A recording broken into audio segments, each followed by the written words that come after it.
Yes dear friends, सो इस lecture से आपको क्या मिलेगा? सब कुछ मिलेगा। प्रैक्टिस से रिलेटेड इंपॉर्टेंट चीजें मिलेगी, out of the box ideas मिलेगी, एक श्लोक को कैसा एलेबोरेट किया जा सकता है वो मिलेगा, and many many many other wonderful things. If you are really receptive, अगर आप सच में सीखना चाहते हैं, सच में समझना चाहते हैं, तो please type in the Charak box if you are ready for it.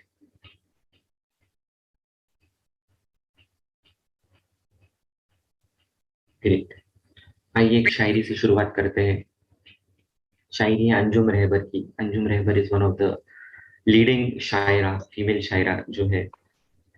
वो कहती है, इतने करीब आके सदा दे गया मुझे। आपको वाह वाह करना होगा, नहीं तो एक ही लाइन बहुत बार रिपीट होगी। ओके। इतने करीब आके सदा दे गया मुझे। सदा मतलब आवाज। कौन दे गया आवाज मुझे? चरक। रुधि तिष्ठति संहिता, यदि उसको हृदय में रख रहे हैं। बहुत वाह वाह आ रहा है, इसका मतलब बार बार सुनना नहीं चाह रहे। नहीं। इतने करीब आके सदा दे गया मुझे, मैं बुझ रहा था कोई हवा दे गया मुझे। यह है वायु की ताकत, अग्नि को प्रज्वलित करता है। मैं बुझ रहा था, मैं लो फील कर रहा था, मैं डिप्रेस था, मैं संहिता से दूर चला गया था, लेकिन इस चरक के प्रोटोकॉल से, च मतलब चारित्र्य, र मतलब रमणत्य, क मतलब ज्ञान, हमने जीना सीख लिया, हमने प्रैक्टिस करना सीख लिया, हमने ग्रंथों को पढ़ना सीख लिया। इतने करीब आके सदा दे गया मुझे, मैं बुझ रहा था कोई हवा दे गया मुझे। वायु ने सभी कुछ बिगाड़ रखा था देह में। क्या क्या कर दिया वायु ने, हमने देखा। वायु अगर विकृत हो जाए तो, वायु ने सभी कुछ बिगाड़ रखा था देह में। वो चरक ही था जो स्नेह की दवा दे गया मुझे।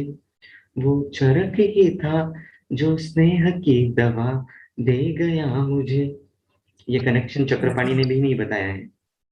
वात कलाकली अध्याय का और स्नेह अध्याय का कनेक्शन क्या है? ये कनेक्शन मैं आपको बता रहा हूँ, by the grace of my gurus again. वात कलाकली अध्याय के बाद क्यों स्नेह अध्याय रखा गया है? क्योंकि वात कलाकलीय, कला का मीनिंग होता है सूक्ष्म, और अगेन कला शब्द यूज किया है। वात कलाकलीय, सूक्ष्मतम विज्ञान जिसमें है, वात कलाकली अध्याय। और उसके आगे का स्नेह अध्याय है। बात को हम कुछ कर ही नहीं सकते, बात शक्ति है, बात भगवान है। लेकिन स्नेह एक ऐसा औजार है हमारे पास, ऐसी शक्ति है, एक ऐसा वेपन है, एक ऐसी औषधि है जो इस वायु की शक्ति को नियंत्रित कर सकती है, वायु को कंट्रोल कर सकती है। इसलिए वायुपुत्र हनुमान को क्या दिया जाता है? तेल चढ़ाया जाता है। क्यों?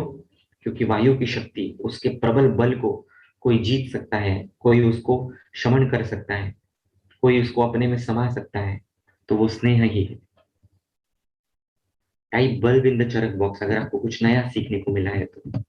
नहीं सीखने को मिला है तो no need to type. Okay. Okay. आप जो टाइप करते हैं ना, उससे मुझे लेक्चर कनेक्ट होने में बहुत मदद होती है, because I don't prepare for lectures. आप जैसा आप मुझे बुलवाते हैं और जैसा चरक बुलवाता है, वैसा बाहर निकलते चले जाता है। तो स्नेह अध्याय एक ही श्लोक से हम स्टार्ट करेंगे, और एक श्लोक को कैसे एक्सपांड किया जाएगा ये भी आपको सीखने को मिलेगा। ये आदरणीय रमेश नारायण सर ने सिखाया है। वो कहते थे कि स्नेह, कोई भी ग्रंथकारों ने अति संक्षेप कर दिया है, अति संक्षेप नहीं, संक्षेप में संहिता लिखी हुई है, कम से कम शब्दों में लिखी हुई है, ताकि तीक्ष्ण बुद्धि वाले उसको एक्सप्लोर कर सके। बहुत बड़ी संहिता लिखते तो उसके कोई पढ़ता भी नहीं था, और कम शब्दों में लिखा है ताकि वो सही व्यक्ति के हाथ में ही जाए, क्योंकि शास्त्र यदि गलत व्यक्ति के हाथ में चला जाए तो अनर्थ होगा। इसलिए कोड वर्ड्स में संहिता लिखी गई है। लेकिन जो विद्यार्थी है उसका काम है उसको इलेबोरेट करना, एक ही श्लोक को, एक ही शब्द को लेकर उसको क्रॉस कनेक्शंस लगाते चले जाना, अनेकांतवाद से उसे समझते चले जाना, ये हमारा काम होता है। ओके। तो स्नेह शब्द, एक श्लोक देता हूं, आप भी मुझसे जुड़ते चले जाइए और हम आगे बढ़ते चले जाएंगे। स्नेह सारो अयम पुरुषः प्राणः स्नेह प्रतिष्ठिता। व्हाट अ वंडरफुल श्लोक। इसमें से हम देखेंगे अभी, हम एक जंगल की सफारी करेंगे अभी। कौन से इसमें आया है?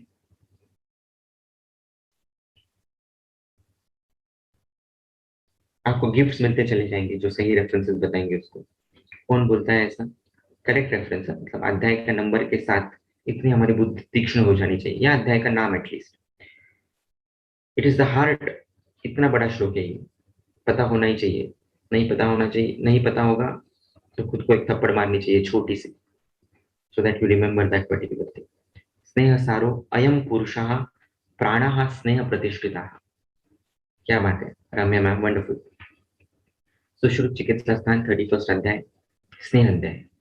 बल्ब मोमेंट मतलब नया कुछ सीखने को मिले, जैसे बल्ब लग जाए ना दिमाग में, ट्यूबलाइट, वैसे इज बल्ब मोमेंट। सो स्नेह सारो अयम पुरुषः प्राणः स्नेह प्रतिष्ठिता। पुरुष क्या है? स्नेह सार है, मतलब हमारा पूरा जो शरीर है, शीर्यते तत्शरीरम है, नित्य वो कम कम कम कम होते जा रहा है, नित्य मृत्यु की तरफ जा रहे हैं। लेकिन ऐसे स्नेह को देह बनाना, ऐसे शरीर को देह बनाना, उसको मेंटेन करना, ये किसका काम है? तो स्नेह का काम है। स्नेह हमारी कंटिन्यूटी मेंटेन करता है, हमारा वेट मेंटेन करता है, हमारे आयुष्य मेंटेन करता है, हमारा बैलेंस मेंटेन करता है। इसलिए जो देह है वो स्नेह सार माना गया है। स्नेह सारो अयम पुरुषा प्राणा स्नेह प्रतिष्ठिता। प्राण जो है ऐसे स्नेहमय शरीर में ही ठीक ढंग से काम करता है। प्राण मतलब क्या? अगेन सूक्ष्म प्राण, प्राणमय कोश स्नेहमय शरीर के अंदर, स्नेहमय अन्नमय कोश के अंदर ठीक तरीके से काम कर सकता है। Did you get the course concept of the श्लोक? जल्दी जल्दी टाइप कीजिए ताकि ज्यादा से ज्यादा समझ में आएगा हमें। कोर्सली ये श्लोक समझा? ओके, अभी थोड़ा सा डीप में जाएंगे। व्हाट इज स्नेह? इस तरीके से अध्ययन होना चाहिए। डिटेल मतलब डिटेल, स्नेह मतलब क्या, क्योंकि जिसके विषय में हम बोल रहे हैं वो स्नेह तो हमें पता चाहिए, एटलीस्ट उसकी मीनिंग क्या है, व्युत्पत्ति तो छोड़ दीजिए वो नहीं, लेकिन स्नेह का मतलब क्या होता है? ये छोटी छोटी चीजें हमें संहिता से जोड़ती है और उसके गर्भित अर्थ को, उसके राज खोलती है। स्नेह का अर्थ प्रेम, this is more of a क्या बोलेंगे, शायराना अंदाज में उसका अर्थ हो गया। इन द संस्कृत कॉन्टेक्स्ट क्या है स्नेह? कौन बताएगा? इसको तो बहुत बड़ा मैं गिफ्ट दूंगा जो स्नेह के सच में मुझे तर्क संग्रह की व्याख्या बताएगा।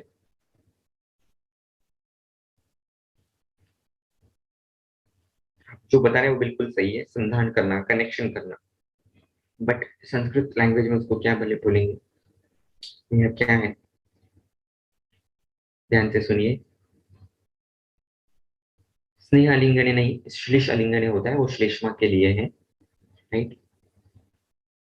चूर्णादि पिंडी भाव हेतुर्गुण स्नेह, तर्क संग्रह। चूर्णादि पिंडी भाव हेतुर्गुण स्नेह। चूर्णादि को पिंडी भाव जो कर दे, पिंडीभूत कर दे, एकत्रित कर दे, उस गुण को स्नेह कहते हैं। Again it is almost similar, like श्लेषालिंगने, ज्वाइन करना, कनेक्ट करना, बाइंड करना, बॉन्डिंग बढ़ाना, everything is one and the same, but it is more of a पिंडी भाव गुण जो एकत्रित करके रखता है, जो कनेक्शन मेंटेन करके रखता है। ओके, तो क्या है ऐसा शरीर के अंदर जो कनेक्शन मेंटेन करके रखता है, जो बॉन्डिंग, जो शरीर को शरीर नहीं होने देता, जो शरीर को देह बना के रखता है? ऐसा क्या है, या ऐसे कौन है शरीर के अंदर?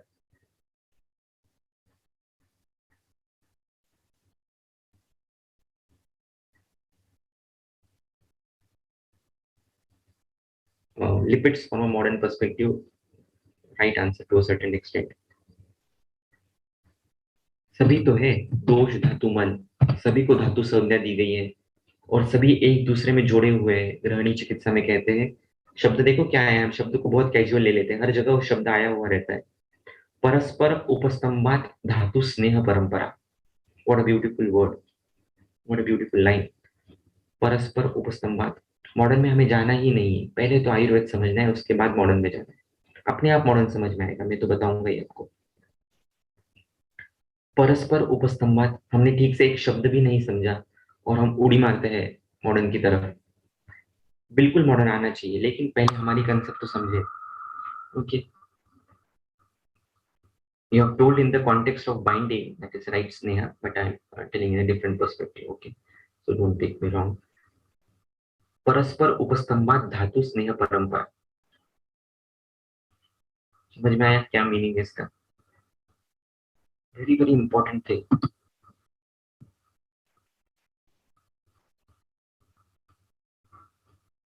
टाइप करते जाइए, yes no, Y N, by N, whatever you feel like. No,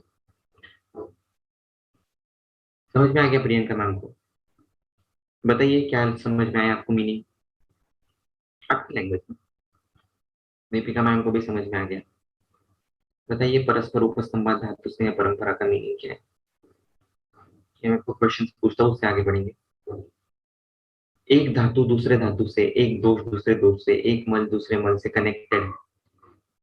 do you agree और नॉट? रस रक्त से कनेक्टेड है, रक्त मांस से कनेक्टेड है। मैम ये गृहिणी चिकित्सा में आया है, परस्पर उपसंवाद धातु स्नेह परंपरा।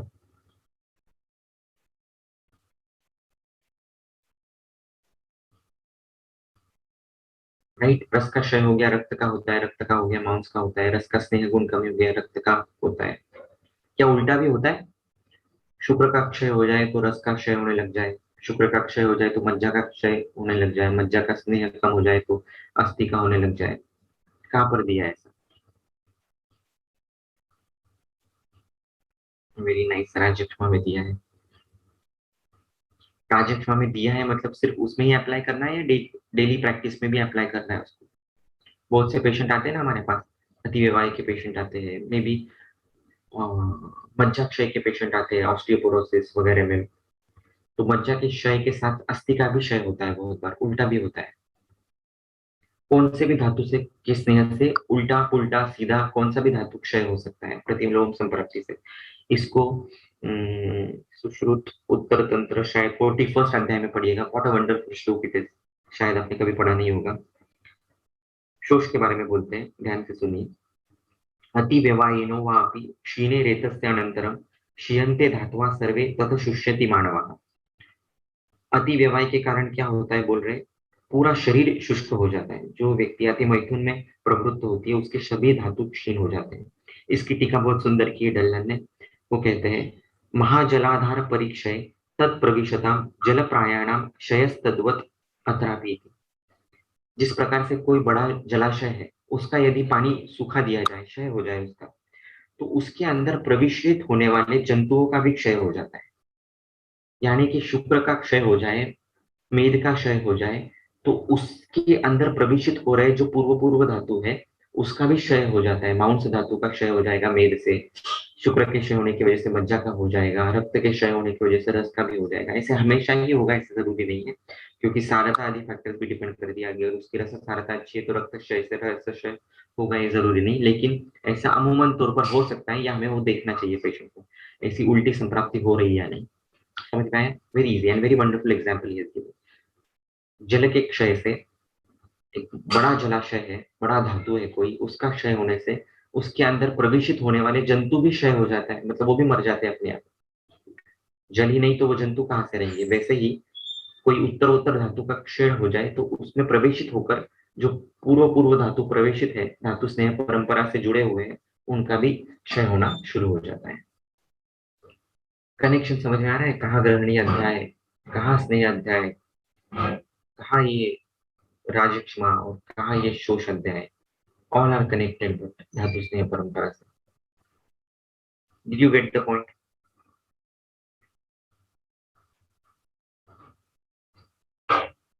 तो ये स्नेह शब्द था।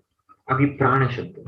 प्राण मतलब आपको एक आइडिया, एक डायमेंशन समझा, सूक्ष्म प्राण, पंच प्राण को प्राण कहते हैं, प्राण उदान ज्ञान समानापन को प्राण कहते हैं।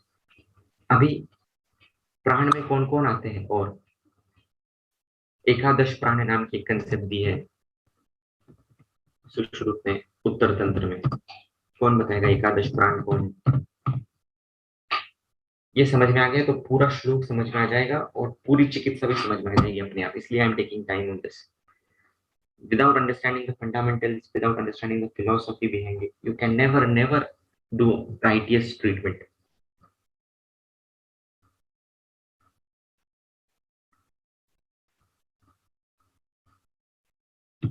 Okay, many might not be knowing this.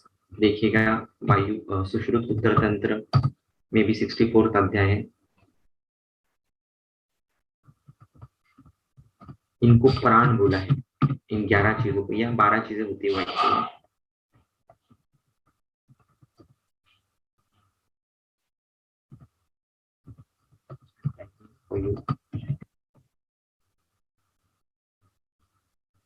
बहुत है प्राण के कॉन्टेक्स्ट। दशैव प्राणायतनानि आहु प्राणेषु प्रतिष्ठा शंखो मर्मत्रयम् रक्तम शुक्र ओजस्वी गुणम। ये प्राण के आयतन है, लेकिन साक्षात प्राण कौन है? तो ये एकादश प्राणानी: अग्नि, सोम, वायु, पंच इंद्रिय, भूतात्मा, सत्व, रजतम।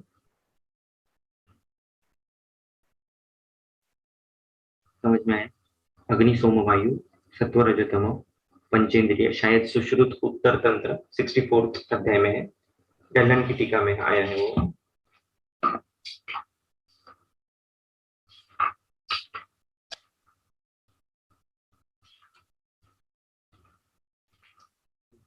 बता देता हूँ आपको।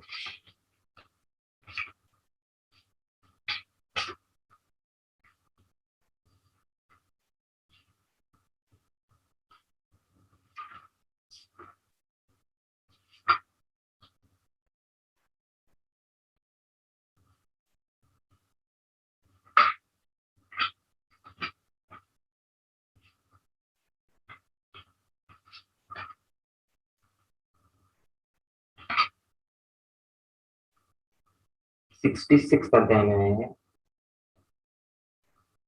12 नंबर की लाइन है डलन टीका की, श्लोक नंबर 8। सुश्रुत उत्तर तंत्र 66 अध्याय, श्लोक नंबर 8, श्लोक number 8, line number 12। Okay, anyways, so कहने का मुद्दा ये है कि प्राण मतलब क्या है? अग्नि, सोम, वायु, पंच इंद्रिय, भूतात्मा, सत्व, रजतम, इनको प्राण बोला है। What is the meaning of it? Actual meaning, अग्नि, सोम, वायु, पंच इंद्रिय, भूतात्मा, सत्व, रजतम, मतलब ये सब सटल एनर्जीज है। सूक्ष्मतम अंश जो शरीर के हैं, वहां पर फैली हुई शक्ति मतलब प्राण है। इसलिए प्राण को वात कला कलिए, सूक्ष्म सूक्ष्म, ये सटल एनर्जीज है। अग्नि, सोम, वायु क्या है? पित्त, कफ, वायु, इसके अंदर की कार्यकारी शक्ति। अग्नि क्या है? पित्त के अंदर की कार्यकारी शक्ति। सोम क्या है? कफ के अंदर की कार्यकारी शक्ति। वायु क्या है? तो पंच प्राण। पंच इंद्रिय क्या है? सूक्ष्मतम अवयव। भूतात्मा क्या है? जिससे शरीर, जिसकी वजह से हमारा कॉन्शियसनेस है, चैतन्य है। तो ये सटल एनर्जी जो है शरीर के अंदर की, उसको प्राण बोला गया है। और इन सटल एनर्जीज को कोई एक्टिवेट करता है, सही रखता है, सम रखता है, तो वो स्नेह है। वो ऐसा स्नेह है जो चूर्णादि पिंडी भाव हेतु गुण स्नेह है, जोड़ के रखता है, इन सभी को आपस में मिला के रखता है। कोई भी व्याधि कब होता है? जब ये प्राण नाम की जो चीजें हैं वो आपस में अलगाव करना हो जाए, उनकी जब यूनिटी टूट जाए, जब आपस में दुश्मनी होने लग जाए, तब आत्तिक अवस्थाएं या बहुत सारी व्याधियां होने लग जाती है। वात व्याधि की संप्राप्ति बताते हुए कहते हैं, देहे श्रोताओं से रिक्ताणी पूरयित्वा अनिलो बलि। देहे श्रोताओं से रिक्ताणी पूरयित्वा अनिलो बलि। और यहाँ पर रिक्तानी की टीका करते हुए चक्रपाणी कहते हैं, स्नेहादि गुण शून्यानि। अगेन स्नेह वर्ड।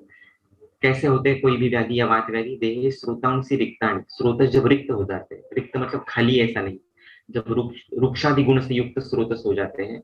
देहे श्रोताओं से रिक्तानि रुक्षादि गुण युक्तानि पूरयित्वा अनिलो बलि। तो ऐसी जगह पर वायु नाम की जो शक्ति है, वो जो रुक्षादि गुण प्रधान है, जो सूक्ष्म है, सूक्ष्मतर है, जो इंद्रियों के परे है, वो वहां पर रुक जाती है। और वो वहां पर रुक जाती है तो साथ में किसको लेके जाती है? उसके साथ जो भी चलता है, जो भी है उस समय पर मौजूद, चाहे वो कफ के परमाणु होंगे, पित्त के परमाणु होंगे, कफ मल के परमाणु होंगे। वो प्रकोपित भी हो सकते हैं, अप्रकोपित भी परमाणु हो सकते हैं। यदि वो प्रकोपित परमाणु होंगे और वहां पर रुक जाएंगे तो फिर उसको फिर हम नाम देंगे कफज रुद्रो, पित्तज ग्रहणी, इस प्रकार से। यदि वो अप्रकोपित होंगे तो वो उसको हम परतंत्र दोष प्रकोप कहेंगे। It's again a very big concept, हम बहुत डीप में चले जाएंगे। वैसे मोटे मोटे तौर पर समझ में आ गया।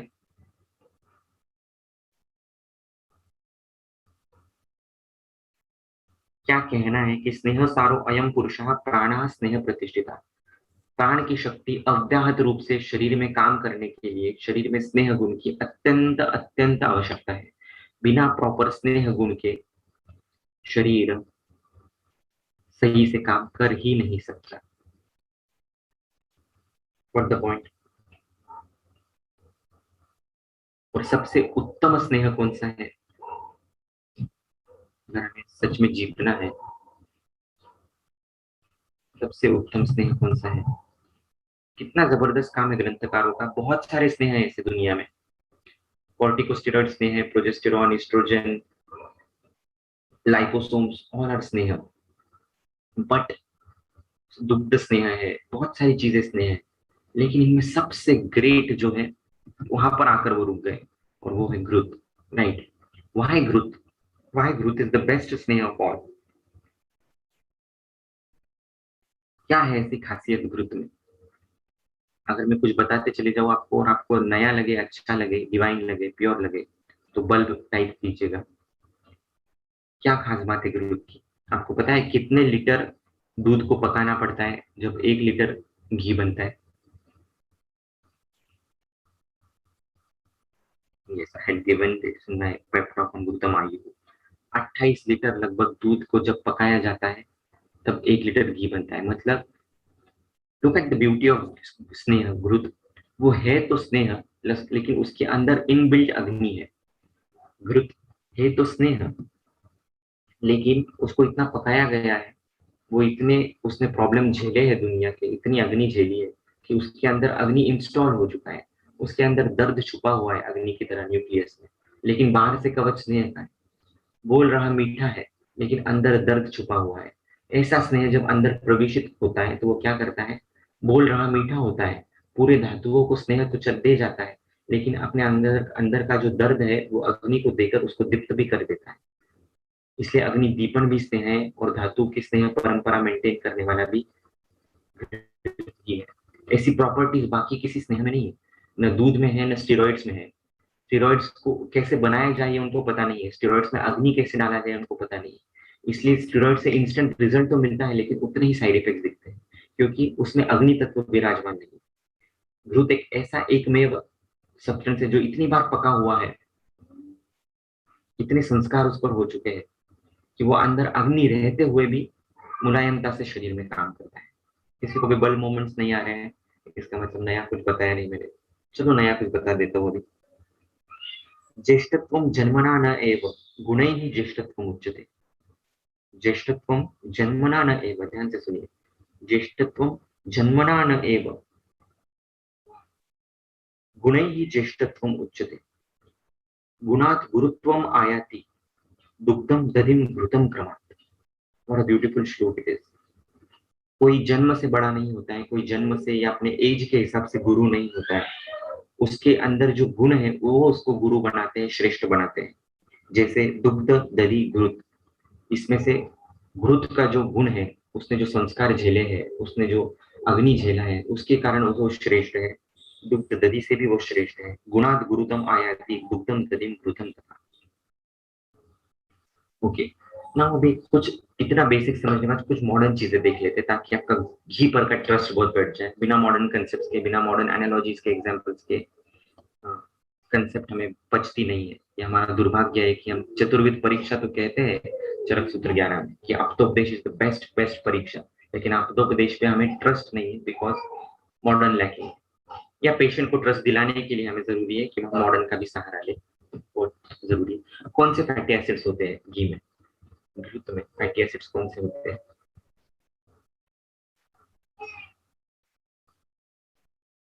सैचुरेटेड होते हैं, लेकिन सैचुरेटेड में भी उसमें स्पेसिफिक फैटी एसिड्स होते हैं जो सैचुरेटेड होकर भी सैचुरेटेड की तरह हार्मफुल नहीं है, and those are the short chain fatty acids. ये शॉर्ट चेन फैटी एसिड्स ऐसे होते हैं। क्या लगता है आपको, घी लिपिड्स को बढ़ाता है या कम करता है। शरीर के अंदर जब घी का सेवन किया जाता है, कैसे लिपिड्स को कम कैसे करता है।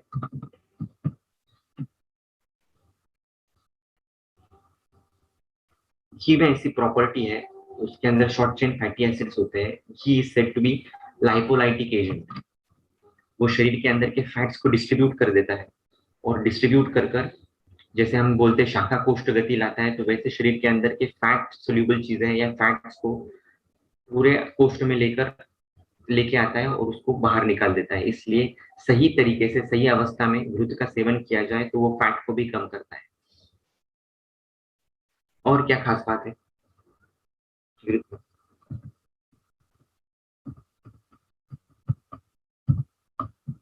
It reduces the glycaemic index. घृत जो है ये ग्लाइसेमिक इंडेक्स कम करता है।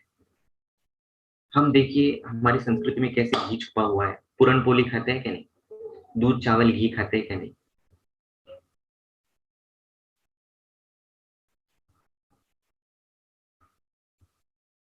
क्यों खाते हैं? Because that ghee reduces the glycaemic index. वो शुगर को अपशूट नहीं होने देता है बॉडी के अंदर। कोई भी पदार्थ आप देख लो, बहुत सारे ऐसे शक्कर दूध घी खाते हैं, दूध चावल चावल रोटी घी खाते हैं। हर किसी में प्रोटीन्स के साथ कार्बोहाइड्रेट के साथ घी को मिलाया गया है हमारी संस्कृति में। Because it is a wonderful glycaemic index कम करने वाला एजेंट है। मैदा शरीर के लिए बुरा बताया गया है, लेकिन हमारे पास ऐसी भी टेंडेंसीज है। मैदा खाते लोग इतने सारे फिर भी कोई विकृति नहीं होती, बिकॉज वी नो इस मैदे को कैसे पचाया जाता है। डीप फ्राई किया जाता है घी में, और घी में डीप फ्राई किया हुआ मैदे की कोई भी चीज है, फिर वो सुहाली हो, शंकरपाला हो, मठरी हो, उससे उतनी विकृति नहीं होती। That is the beauty of Sneha the. Coffee P जाती है कई कई जगह पर, अब बटर डालकर नया ट्रेंड आया है। उससे कॉफी से जो है वो शुगर नहीं बढ़ती, कॉफी में स्नेह डालने की वजह, अगेन ग्लाइसेमिक इंडेक्स कम होने की वजह से। चाय कहीं पर पी जाती है घी डालकर। Bullet coffee, I don't know whether it is called bullet coffee, but it is a trend. And these wonderful things are said by Rujuta Divekar. Rujuta Divekar कौन है?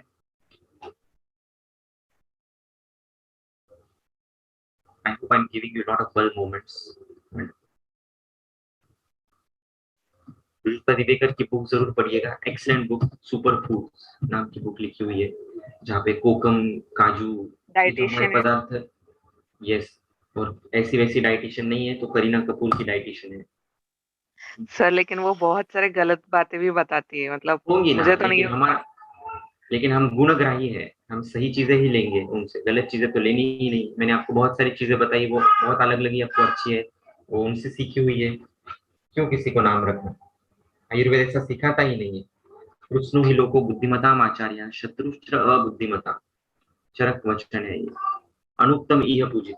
जो जो सही अच्छा लगे वो लेते जाओ, बाकी छोड़ते चले जाओ। तो इतने वंडरफुल चीजें हमारे पास है घी से रिलेटेड।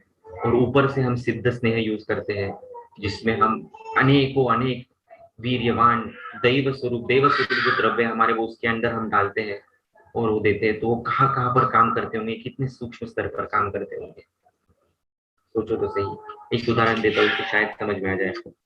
स्नेह किसको सेवन करना है, ये इस अध्याय में दिया हुआ है। एक फ्रूट का सेवन स्पेशली, श्लोक नंबर 52। स्वेद्या शोधितव्या रुक्षावात विकारिणा व्यायाम मध्य स्त्री नित्या स्नेहा स्यूर्च चिंतका। श्लोक मिला सबको? जो व्यक्ति स्वेदन के योग्य है, संशोधन के योग्य, उनको तो देना ही है, लेकिन रुक्ष प्रकृति वाले हैं, वात रोगी है, नित्य व्यायाम करते हैं, मद्य और स्त्री का सेवन करते हैं, अति व्यवहार करते हैं, और चिंता करने वाले हैं, चिंतक या अति चिंतन करने वाले हैं, इन सभी को स्नेह का सेवन करना है। लास्ट वर्ड कुछ मजेदार लगा, खटका कुछ, चिंतका।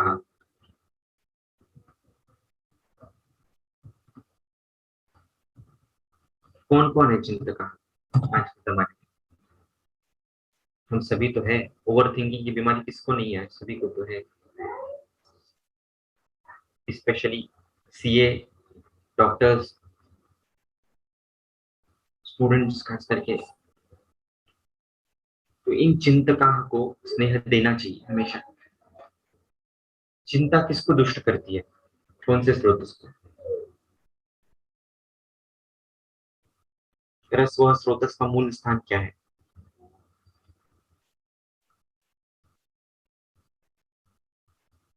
हृदय और महास्रोतस की दृष्टि हो रही है चिंता से। हृदय में कौन रहता है, या चिंता से कौन सा फैक्टर ज्यादा अफेक्ट होगा? ओज, रस, मन।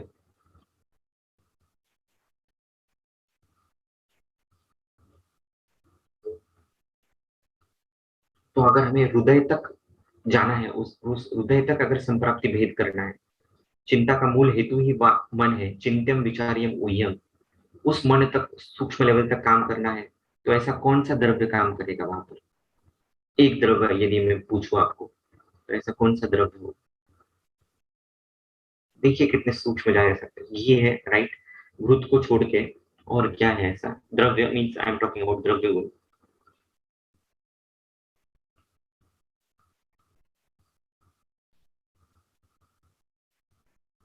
कोई भी नहीं बताएगा सही, कैडबरी मिलने वाली है, वो भी ऐसी वैसे नहीं, टॉबलरोन। ये लवजीत पाजी ने सही बता दिया। स्थिरा, हृदयगत वात की चिकित्सा में आया है कि नहीं? शालीपर्णी, तो हृदयगत वात मतलब क्या? हृदय के सटल एंटिटी वात यानी कि सूक्ष्म वायु पर काम करने वाला कोई द्रव्य है तो वो स्थिरा है, शालीपर्णी है। और शालीपर्णी ये स्नेहोपग महाकषाय में आई है क्या नहीं, देखो जरा। स्नेहोपग महाकषाय, तो स्नेह को, घृत को और डीप तक लेके जाए, स्नेह को और मदद करे, जो हृदय तक लेके जाए, मन तक लेके जाए। इसका मतलब सभी चिंतकों को यदि हम शालीपर्णी सिद्ध क्षीरपाक या शालीपर्णी सिद्ध घृत दे दे तो क्या, कैसा रहेगा आपको, क्या लगता है?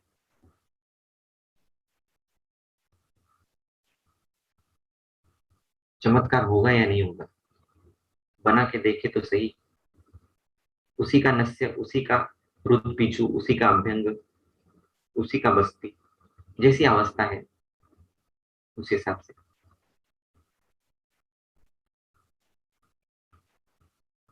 हृदय किससे बना है? कौन से हृदय की उत्पत्ति कैसी बताइए?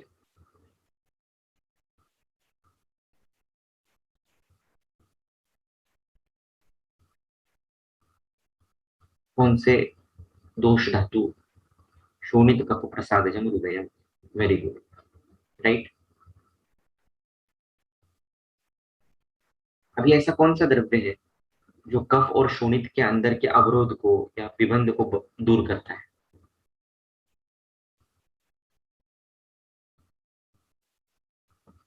क्या बात है गुरु जी! गुरु जी, स्नेहपक महाकषाय में होनी चाहिए या नहीं होनी चाहिए?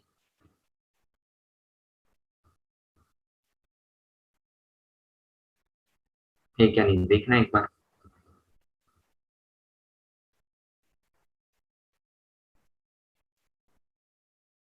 ऐसा कौन सा द्रव्य है महाकषाय में जो सबसे ज्यादा बार आया हुआ? यष्टि मधु। क्या बात है! ऐसा कौन सा द्रव्य है जो स्नेहोपक महाकषाय में है और नित्य सेवनीय है?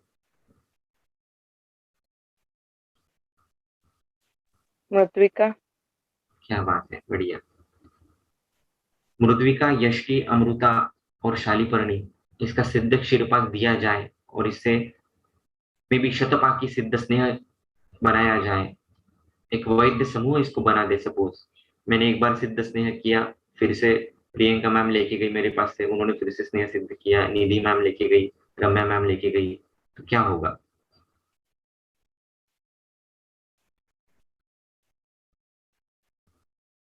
मधुपर्णी नाम से आया है गुरु जी, राइट?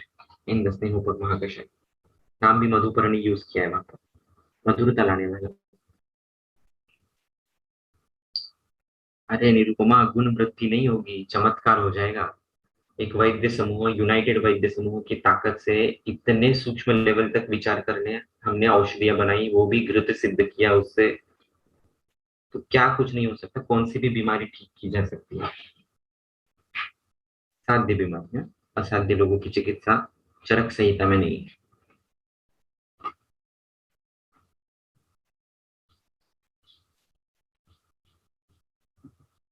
ओके, अब इतना कहने के बाद कुछ और शेष रहता है कहना? कैसे सोचना चाहिए? Again this is not my credit. ये सिखाया है नानल सर ने, प्रमा मैम ने, मैत्री सर ने, तपन सर ने, कैसे लिंकेजेस होते हैं, कैसे लगाना चाहिए कनेक्शंस।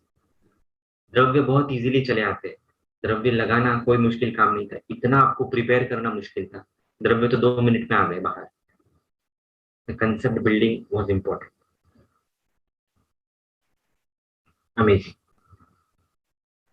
अब एक दूसरा इंपॉर्टेंट मुद्दा आपको हाईलाइट करना है कि शमन स्नेह, बहुत सारे व्याधियों में हम शमन स्नेह यूज कर सकते हैं, खास करके कुष्ठ जैसे पेशेंट में, सोराइसिस जैसे पेशेंट में।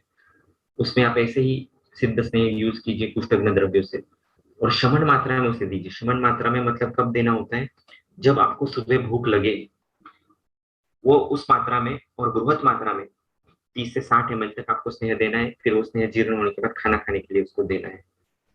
महातिक्त घृत दे दिया सुबह उठकर भूख लगने के बाद, और उसके बाद 12-1 बजे खाना दे दिया। ये शमन स्नेह होता है। और शोधन स्नेह कब दिया जाता है, तो सुबह उठने के बाद, लेकिन जब भूख नहीं लगी हो तब शोधन स्नेह दिया जाता है। राइट। इसकी एक दूसरी भी टीका है सुश्रुत की, उसमें वो कहते हैं कि अमल भास्कर है, यानी कि शमन स्नेह आपको जब ग्रीष्म मध्याह्न का काल होगा उस टाइम पे आपको शमन स्नेह दे देना है। क्योंकि पहले प्रातः सायं खाने की प्रथा थी, तो सुबह खाना खा लेना है, फिर वो जीर्ण हो जाए तब दोपहर में आपको शमन स्नेह देना है किसी भी व्याधि को नाश करने के लिए, और वो जब जीर्ण हो जाए तो सायं फिर से खाना खाना है। This again wonderful, I have used in some patients. तो बहुत ही सुंदर रिजल्ट इसके मिलते हैं। फिर वो स्किन डिजीज के पेशेंट हो, वात रक्त के पेशेंट हो, जो हमारी शमन औषधि द्रव्य उनके से ठीक नहीं हो रहे, वो इस प्रकार के शमन स्नेह के उपयोग से ठीक होते हैं। सॉरी डियर निरुपमा, अभी 1 ही मिनट बचा है हमारे पास। We have to end this meeting over here. क्या रिपीट करना था मुझे नहीं समझा। Okay, wonderful, it was wonderful to be and hope I have जैसे मैंने सीखा है मेरे गुरुजनों से, वैसा आपके ऊपर आप तक ट्रांसफर किया है। कुछ भी गलत लगा हो तो वो मेरी त्रुटि है, जो भी सही लगा है उसको और सही बनाओ और मस्त बनाओ आप, और आपकी प्रैक्टिस में और लाइफ में उसे यूज कीजिए। हम स्वयं भी घी को यूज करेंगे अभी खुद के लिए भी। और घी कौन सा यूज करना है, तो परम घी, महाकल्याण घृत, दाढ़ी मादी घृत, ऐसा ही हमें अभी हमेशा के लिए स्वयं के लिए यूज करना है।